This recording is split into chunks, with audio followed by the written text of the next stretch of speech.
खुशबू की कीमत।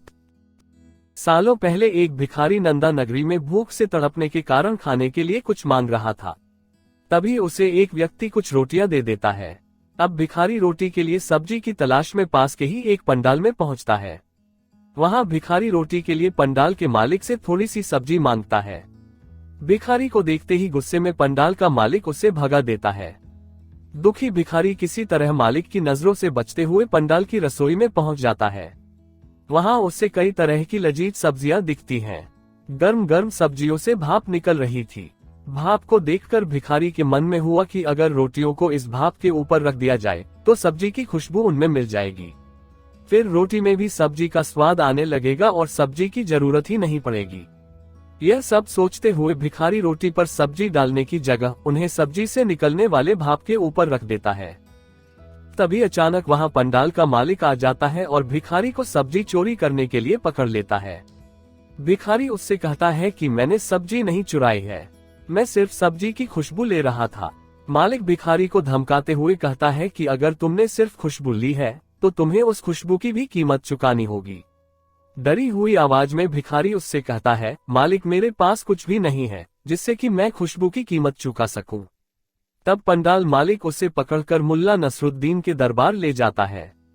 मुल्ला नसरुद्दीन पंडाल मालिक और भिखारी की बातों को गौर से सुनते हैं।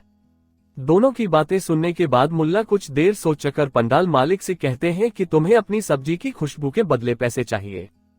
पंडाल मालिक कहता है, जी हाँ। फिर मुल्ला पंडाल मालिक से कहते हैं, ठीक है, तुम्हारी सब्जी की खुशबू की कीमत मैं स्वयं दूंगा। यह सुनते ही पंडाल मालिक खुश हो जाता है। फिर मुल्ला नसरुद्दीन उसे बताते हैं, देखो मैं तुम्हारी सब्जी की खुशबू की कीमत सिक्कों की खनक से अदा करूंगा। इतना कहते ही मुल्ला अपनी जेब से कुछ सिक्के निकालते हैं और दोनों हाथों में लेकर उन्हें खनखनाने लगते हैं। फिर उन सिक्कों को दोबारा जेब में डाल लेते हैं। यह सब देखकर पंडाल मालिक हैरान हो जाता है। वह मुल्ला नसरुद्दीन से कहता है कि यह उन्होंने कैसी कीमत अदा की है। जवाब में मुल्ला कहते हैं, तुम्हारी सब्जी की खुशबू इस भिखारी ने ली थी, इसी वजह से मैंने तुम्हें सिक्कों की खनक सुनाई है।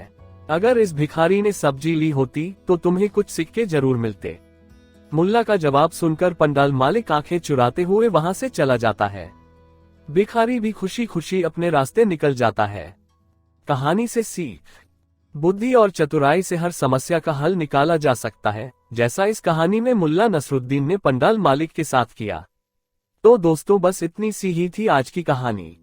ऐसी ही अन्य कहानियों को सुनने के लिए चैनल को सब्सक्राइब करें और बेल आइकॉन प्रेस करें ताकि आगे आने वाली सभी वीडियोस आपके पास सबसे पहले पहुंचे।